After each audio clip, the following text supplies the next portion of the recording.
Olá, eu sou o Cauã. Estamos começando mais um programa Bola Rolando. Hoje, dia 19 de fevereiro, dia volta às aulas aqui em Mula Fumaça. Esse final de semana teve bastante jogos, principalmente, talvez o principal foi o encerramento do primeiro turno do Catarinense. Então vamos começar o programa. Como eu já estava no Catarinense, já vamos continuar aqui. O Matheus Barbosa, que é o destaque do Atlético de Tubarão, é talvez um dos melhores jogadores do time. Ele voltou depois de uma lesão para jogar no Atlético de Tubarão e na partida contra o Joinville, no empate de 1-1, ele fez uma ótima partida. Ele que marcou o gol de empate ainda do Atlético de Tubarão. Tubarão que não fez um bom primeiro turno no Campeonato Catarinense.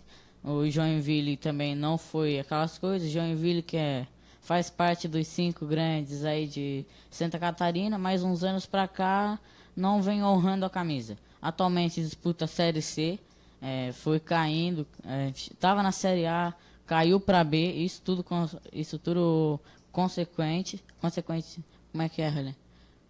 Uma coisa atrás da outra aí, quando acontece? Aconteceu tudo em sequência. Caiu da A para B, daí no outro ano já foi da B para C e agora continuou lá. O Joinville, que tem uma grande história, é o maior rival do Criciúma. Para mim, eu acho que é o maior rival do Criciúma. E atualmente não consegue nem ganhar do Tubarão. O Tubarão que é um time jovem, né? Vem começando agora.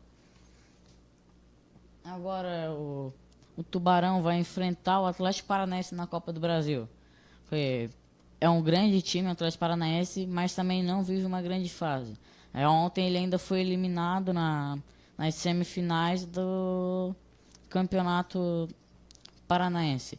O Curitiba, que também é um time bom, é grande no Brasil, não é um dos grandes como o Flamengo, esses times, mas é um time bem reconhecido no Brasil. Mas o futebol tem bastante isso, né? Que é a zebra. E foi eliminado em casa, que com certeza era um dos favoritos para ser campeão, junto com o Atlético Paranaense, junto com o Curitiba, desculpa, mas não deu, né? Tem vez que acontece isso mesmo. Já a Chapecoense, que foi segunda no Campeonato Catarinense, somente atrás de Figueirense, que foi o campeão do primeiro turno, a Chapecoense venceu o Avaí por 1-0. Gol de Fabrício Bruno. Foi aos 32 do... Peraí, acho que não sei se foi aos 32 do primeiro ou do segundo tempo. Pode comentar aí pra mim, agora eu não tô lembrado.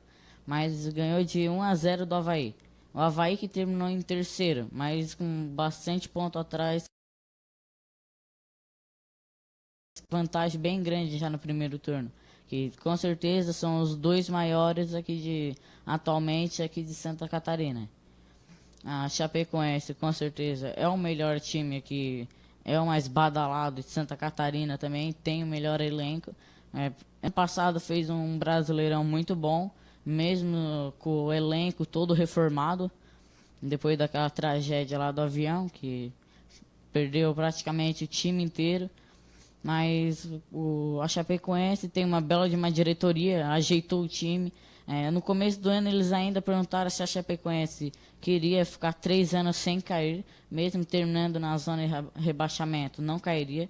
Tipo, se ficasse em 17º, o 16º que ia cair, mas ela não aceitou, ela não quis ficar como uma coitadinha do campeonato. E ainda conseguiu terminar em 8º do Brasileirão ano passado e classificou para a Libertadores, para a pré-Libertadores, falando mais certo. Só que não conseguiu classificar, pegou uma grande equipe já no começo, que é o Nacional do Uruguai.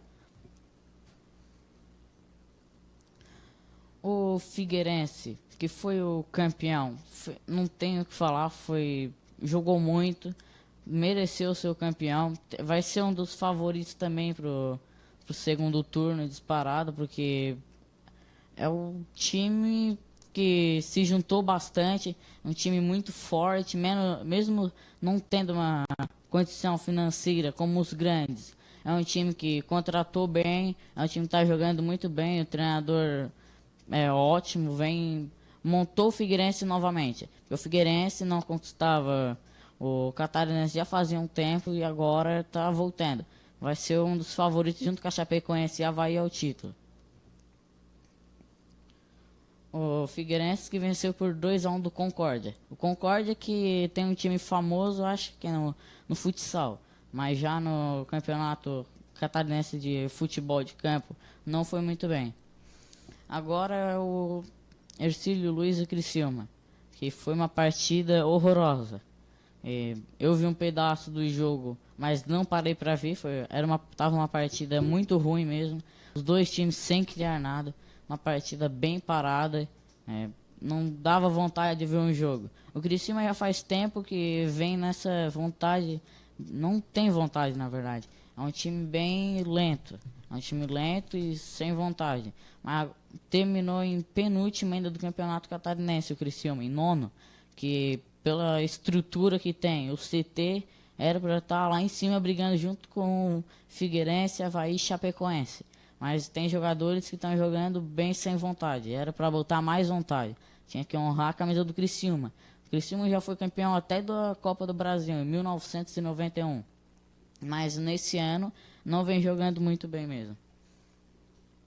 O Brusque, que venceu o Inter de Lages. O Inter de Lages que foi o último colocado. O Inter de Lages eu só elogiei no programa. Começou a cair.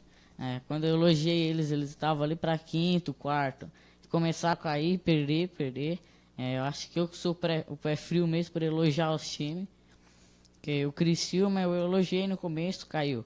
O Inter de Lages eu elogiei no começo, caiu também. E o Inter de Lages que perdeu pro Brusque. Brusque que com certeza vem surpreendendo e bastante. É um time muito bom. Ninguém imaginava que o Brusque ia conseguir ficar na posição que ficou também. Já o Inter de Lages que foi uma decepção. Ano passado fez um catarinense até que meio bom, mas esse ano não fez o mesmo campeonato. Ficou em último. O Inter de Lages, que era para pelo menos ficar para quinto, sexto. Tinha times mais fracos para ficar em último e penúltimo. Acho que Criciúma e Inter de Lages tinham mais camisa para ficar mais para cima. Só que como foram só de camisa, peso de camisa, e não jogaram, terminaram onde ficaram mesmo. Agora no Rio de Janeiro, o Flamengo foi campeão da Taça Guanabara, para ser mais certo. Ganhou por 2-0. No começo não, mais ali para meio do primeiro tempo, o Cadu fez um gol contra. O Cadu Costa, Fernandes na verdade, tava muito bem na partida, tava uns ótimos desarmes, tava defendendo bem o Boa Vista, que tava muito bem na partida. Mas isso acontece bastante, o time tá bem. E depois aquele gol contra desmotivou bastante o time. O time ficou bem desanimado. Oi? Abraço, Lucas. O Dão, né? Que nós jogamos quarta-feira lá no ginásio, né, Dão? Um abraço aí. E o Manuel Silva. Abraço, Manuel. O Moisés Vieira. Moisés, o Mo que classificaram lá na praia, né, amor? Fizeram. Eu não vi as partidas lá ainda, mas eu ouvi falar bastante do teu nome lá.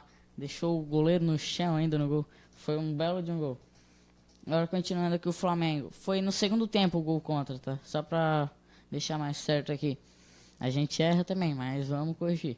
Já o segundo gol do Flamengo foi do Vinícius Júnior.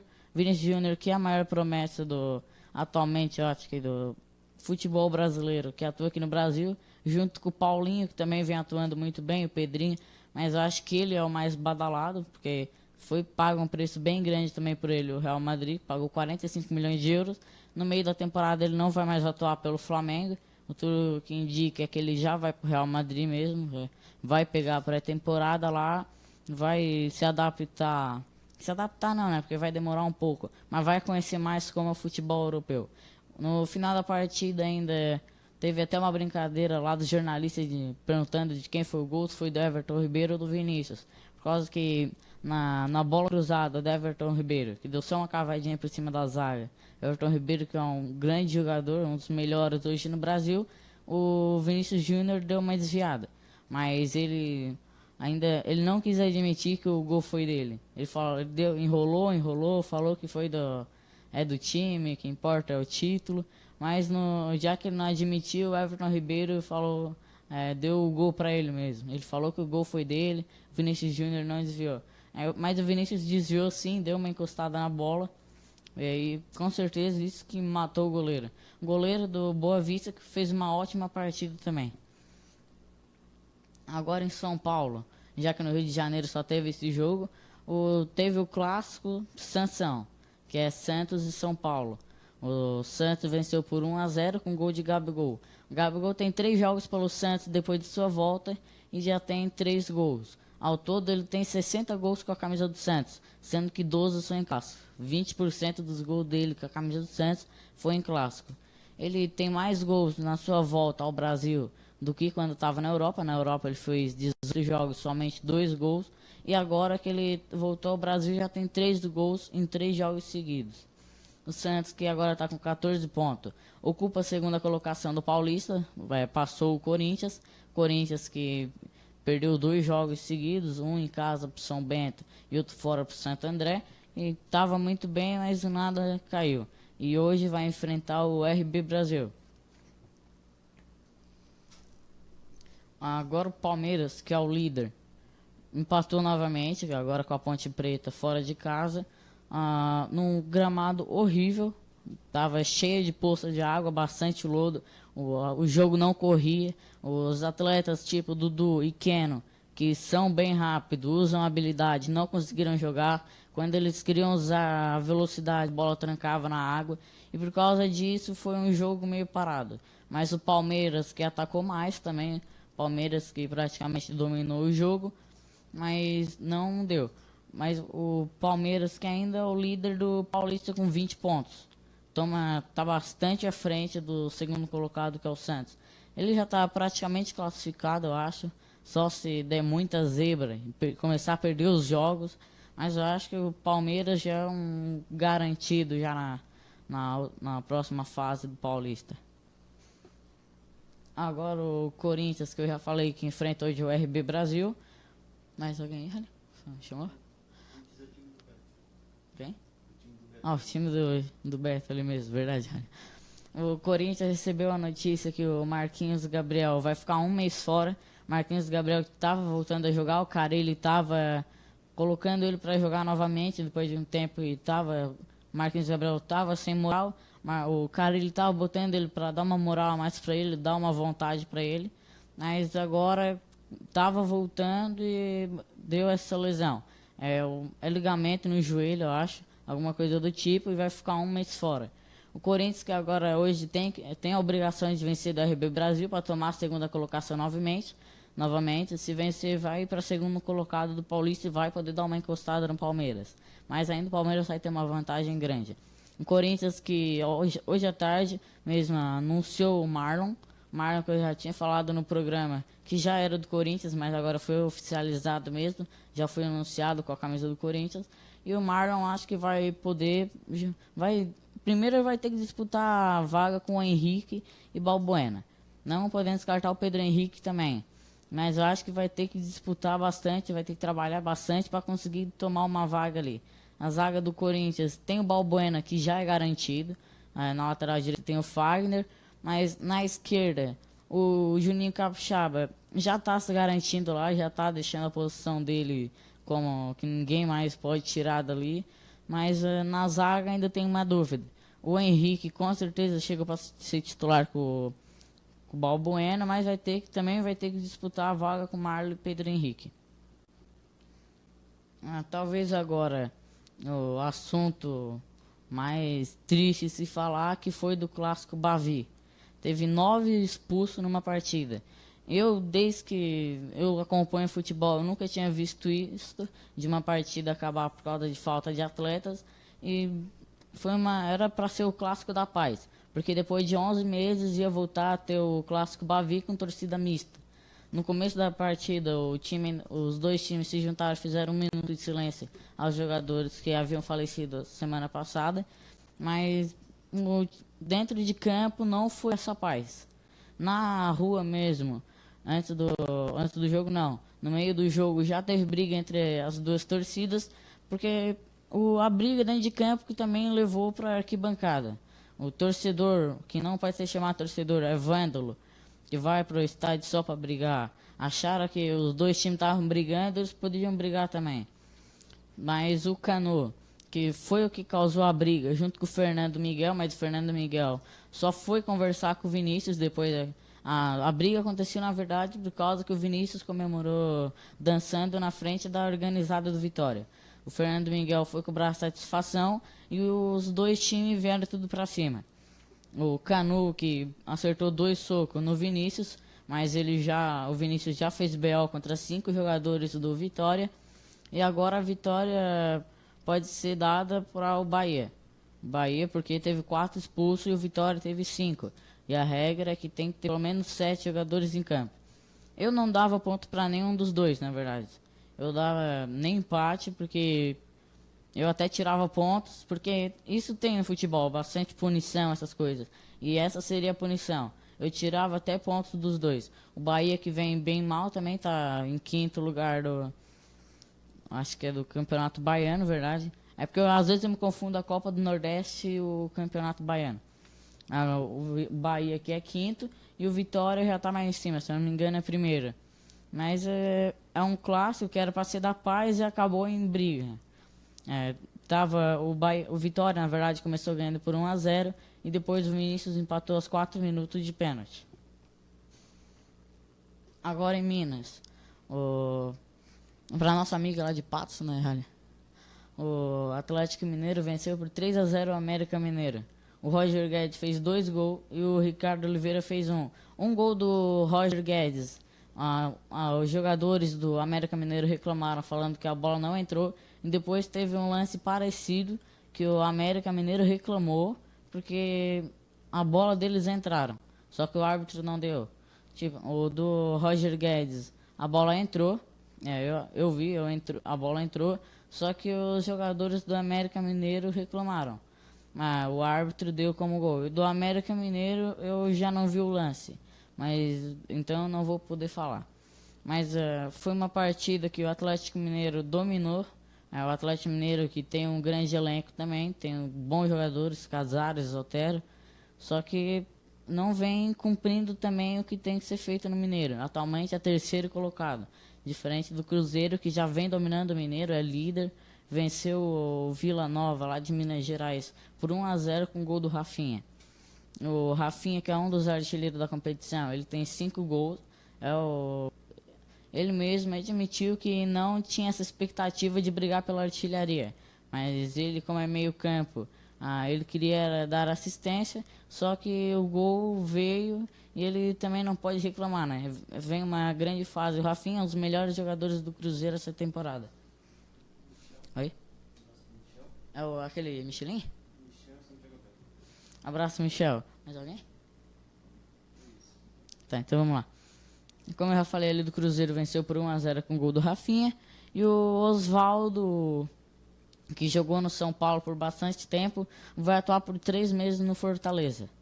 O Fortaleza, que já havia negociado um tempo com ele, agora ele vai atuar somente 3 meses, porque depois desses 3 meses ele vai ter que ir para a China. Ele já tem um acordo com o time da China. O Fortaleza, que é o time comandado pelo Rogério Ceni. Talvez o Osvaldo, depois de sua passagem, depois de passar pela China, ele volte a Fortaleza. Ele quer terminar ali, ele já começou ali a sua carreira, na verdade, e ele quer se aposentar ali. Tem muitos jogadores que têm essa vontade de terminar a carreira onde começou. Tipo Magno Alves, ele começou no Ceará e vai terminar no Ceará. E o Grêmio, que está bem perto de ser rebaixado no Campeonato Gaúcho.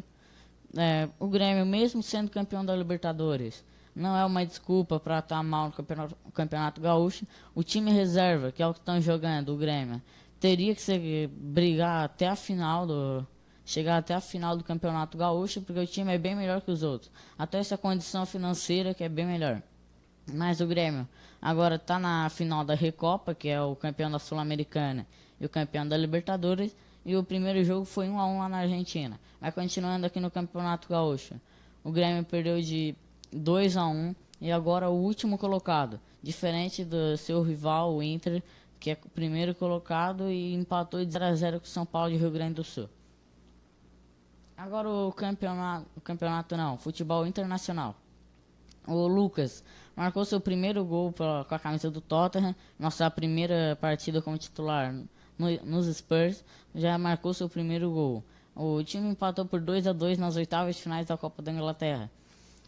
Mas o Lucas, que bom que tem uma oportunidade, ele ficou bastante tempo parado lá no Paris Saint-Germain, e agora que ele possa jogar e talvez até dar uma dúvida ao Tite para a Copa do Mundo, mas agora vai ser meio difícil. Agora o outro que já está garantido na Copa do Mundo, que é o Neymar, talvez não, é o melhor jogador brasileiro na atualidade. Ele desossou na partida contra o Strasbourg, que é um time lá da França.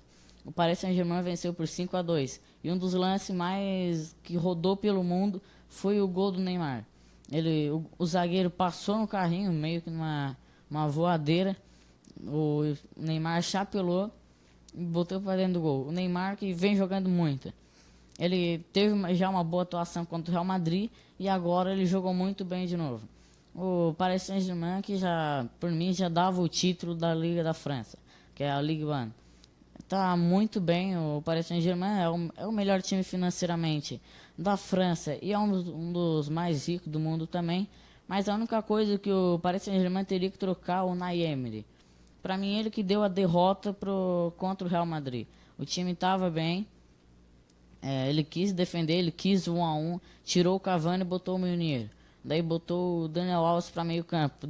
Se tivesse deixado o Daniel Alves na lateral direita, o Marco Asensio não teria jogado aquilo tudo que jogou, porque o Daniel Alves ele não é muito bem na marcação, mas o Marco Asensio já ia ver que já ia tremer um pouco, porque o Daniel Alves é o melhor lateral direito do mundo hoje. Daí botou o Meunier, que é bem mais fraco que o Daniel Alves, talvez ele marque mais, mas daí o Marco Asensio, que é a joia da Espanha, entrou e fez o que quis com o Meunier. Agora, isso daí foi o futebol internacional, e agora vamos para a seleção de hoje, que é a Espanha. Mas para quem está chegando agora, cada programa vai ser falado de uma seleção, e aí já falamos do grupo A, e do grupo B já foi Portugal, e agora vamos começar a Espanha. Vai lá, Ralha. Boa tarde, Cauã, boa tarde aos nossos ouvintes. Pronto, agora sim, agora arrumei.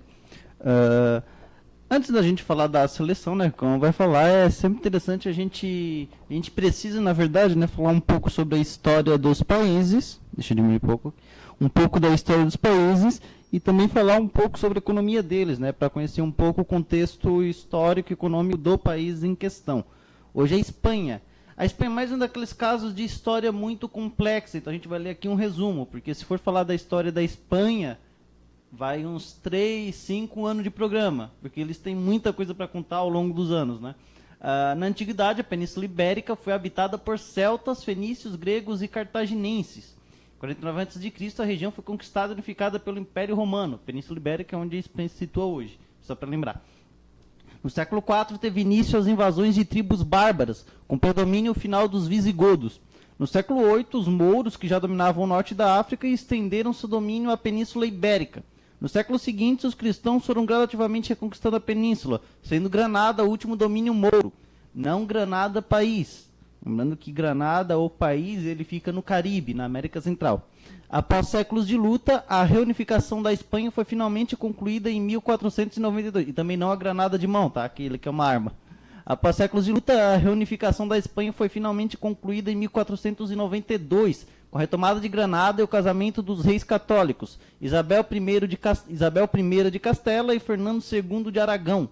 O período seguinte é de prosperidade para a Espanha, com forte investimento na expansão marítima, seguindo Portugal, a maior potência da época.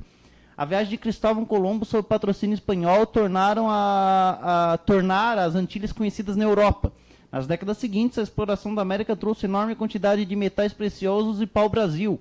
Colombo, entretanto, desembarcou em terras portuguesas pelo Tratado de Alcáçovas. O conflito com Portugal deu origem ao Tratado de Tordesilhas, em 1494. Em 1580, Filipe II reivindicou o trono de Portugal. A União Ibérica transformou a Espanha na maior potência econômica do planeta na época.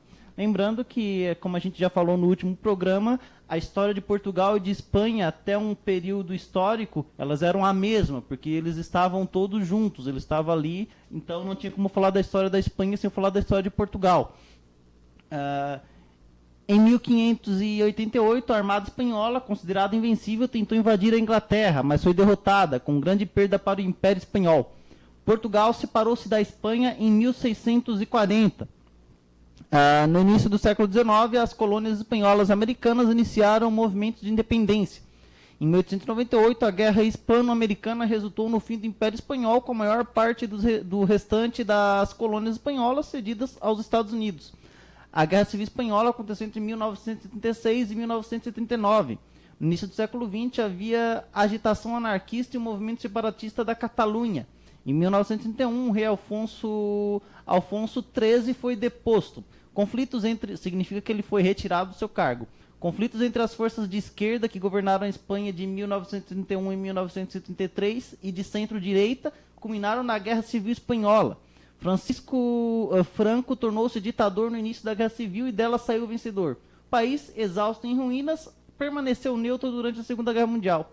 Em 1969, Juan Carlos I de Bourbon foi nomeado rei, mas Franco continuou como chefe de governo até sua morte, em 1975. O rei Juan Carlos teve, então, importante participação na transição democrática. Em 1966, a Espanha aderiu à União Europeia, seguindo-se um próspero período econômico. Então, vale lembrar que a Espanha ela é um país rico hoje em dia, né? Embora, apesar dela ter apresentado um desenvolvimento significativo, ela teve um forte impacto com a crise que aconteceu em 2008. Até hoje, os espanhóis sofrem com um elevado índice de desemprego, que é um dos problemas atuais que tem lá, mesmo sendo um país rico. E eles têm um elevado dívida pública. Porém, a economia tem apresentado sinais significativos de recuperação nos últimos 2 anos. As reformas econômicas dos últimos anos já estão surtindo o efeito desejado. A recuperação dos outros países também está ajudando a economia espanhola. A Espanha, atualmente, é a 17ª maior economia do mundo. O setor de serviços ele corresponde a 74,1% da economia total espanhola, sendo que a indústria vem em segundo lugar com 23,4% e a agricultura representa 2,6% da economia total. Entre o que eles cultivam muito no setor agropecuário, que envolve tanto animais como as plantas, eles têm grãos, vegetais, frutas cítricas, azeitonas, beterrabas e uva para vinho. Eles também produzem na parte industrial tecidos, calçados, bebidas, produtos químicos, máquinas, metais, ferramentas e automóveis. E vale lembrar que eles importam muito equipamentos, combustíveis e produtos químicos. Eles trazem para dentro do país. E eles exportam muito veículos, máquinas e remédios. Exportam para fora. Basicamente é isso, um pouco da economia e da história espanhola. E os jogos da Espanha que eu assisti em 2 Copas. Assisti em 2002 e assisti em 2006 também que teve. Foi as vezes em que eu assisti. Também assisti na Eurocopa, alguns jogos da Espanha. Eu tenho uma certa predisposição a torcer para a Espanha quando eu vejo jogos. Não sei porque eu simpatizo com o país, com a seleção espanhola. Obrigado, Ralha. Mais uma vez ele falando que só viu jogos de 2002, hein? Olha, sempre tem e 2006 também, mas ele viu acho que viu a Copa inteira em 2002, né, Ralha? Como ele já explicou, é porque não tinha internet e era a única coisa que passava na televisão. Então vamos lá pro futebol. A Espanha, que é uma seleção bem conhecida um futebol mundial, com certeza. Faz anos já que vem disputando a Copa do Mundo. É uma das seleções que mais disputou a Copa do Mundo também. Mas ela só disputou 2 vezes a Copa das Confederações, que foi uma na África do Sul e a outra no Brasil. Uma em 2009 e a outra em 2013. Em 2013 ela perdeu a final pro Brasil. O Brasil que no outro ano ia levar aquele vexame por 7-1. A seleção da Espanha na Copa das Confederações em 2013 ganhou por 10-0 do Haiti. O Haiti fez somente 1 gol naquela competição e comemoraram como foi um título, porque a seleção não tinha nem jogador profissional. Só tinha 1 jogador e ainda era considerado fraco no futebol. Mas a seleção da Espanha disputou bastante Copas do Mundo, mas a única vez que ela chegou na final de uma Copa do Mundo, ela foi campeão, que foi na Copa de 2010. onde ela venceu por 1-0 com o gol do... Acho que foi do Iniesta. Naquela final, o Robin perdeu bastante gols. O Robin, que até hoje é meio criticado na Holanda por causa desses gols perdidos. Mas a Espanha só ganhou uma vez a Copa. Já a Eurocopa, ela ganhou em 1964. Foi a primeira vez que ela ganhou a Eurocopa, na verdade. Em 2008, ganhou novamente a Eurocopa. E em 2012 também ganhou. Então ela ganhou em 2008 e em 2012 seguido. O jogador que mais atuou com a camisa da Espanha é o Iker Casillas, com 167 jogos. Ele joga até hoje, atualmente ele está no Porto, mas ele ficou conhecido mundialmente quando ele jogou no Real Madrid. Ele chegou a ser considerado um dos melhores goleiros do mundo, junto com o Júlio César. O Júlio César, brasileiro, que hoje está no Flamengo. Os dois eram os melhores goleiros do mundo na atualidade, lá para 2009, 2010. E depois daquilo lá que ele saiu do Real Madrid e foi para o Porto, ele faz umas defesas no Porto, mas também está entregando bastante. O maior artilheiro da Espanha é o Davi Villa. O Davi Villa, que acho que quem acompanha o futebol conhece. Atualmente ele joga no New York dos Estados Unidos, mas ele foi um grande jogador mundial. A Espanha, que nunca foi de ter muitos atacantes, foi mais de meio campo de defesa. E a Espanha também ficou conhecida por causa do tic-tac, que é o time que passa bastante a bola. O Davi Villa, ele tem 59 gols com a camisa da Espanha. Ele ainda pode jogar essa Copa do Mundo, mas provavelmente ele não seja convocado. Eu acho que vai ser o Morato, o atacante titular. E a defesa da Espanha é o que mais é conhecido no futebol mundial. Tem muitos zagueiros bons. Tem o Sérgio Ramos e o Piqué que se destacam, mas também tem o Raul Albiol, que é um zagueiro muito bom. Na lateral tem o Carvajal, que é um dos melhores laterais direito do mundo. E na esquerda tem o lateral esquerdo. Na esquerda off tem o lateral esquerdo, que é o Jordi Alba, que atualmente joga no Barcelona. A zaga do Barcelona não, da Espanha, tem 2 que jogam no Real Madrid e 2 que jogam na Espanha, que é o... Nossa, hoje estou embaralhado, Rally. 2 jogam no Barcelona e 2 jogam no Real Madrid, que é o Piqué e o Jordi Alba do Barcelona, e o Sérgio Ramos e o Carvajal, que jogam no Real Madrid. Já o seu goleiro, com certeza, para mim é o melhor do mundo, que é o De Gea, que é o De Gea. Tem gente que fala De Gea e tem gente que fala De Gea. Ele tá na mira do Real Madrid já faz um tempo. Desde 2015 o Real Madrid vem tentando contratar ele, e tudo que tá saindo na mídia é que ele vai pro Real Madrid em junho, junto com o Pogba, os dois que atualmente jogam na Espanha. Então isso daí foi um pouco da história, da economia, falamos um pouco da história e da economia da Espanha e um pouco sobre o futebol. A próxima seleção é o Irã. Acho que é o Irã a próxima seleção. Pode pensar aí pra mim, olha, o grupo. Mas eu acho que é o Irã. O próximo programa é quarta-feira. Se vocês puderem, quando estiver rolando o programa, pode comentar aí, pode deixar a opinião. A gente vai ler aqui, vamos... É até melhor, o programa fica mais divertido, porque a gente conversa, fica muito melhor, eu acho, o programa, com vocês comentando, eu respondendo, vai ficar mais... A gente vai conversar mais. Deixa eu ir, Rally, qual é? Ele tá vendo aqui bem rapidinho.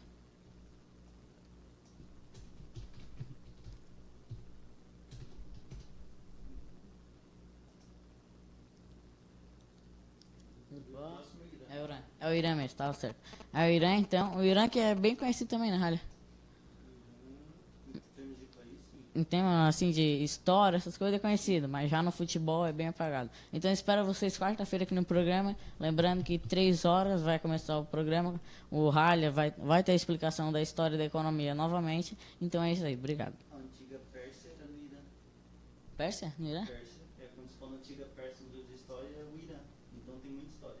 Então a Pérsia e o Irã é a mesma coisa? A Pérsia antigamente era Pérsia, hoje é Irã. Tá. Vamos aprendendo novamente com o professor Hagen.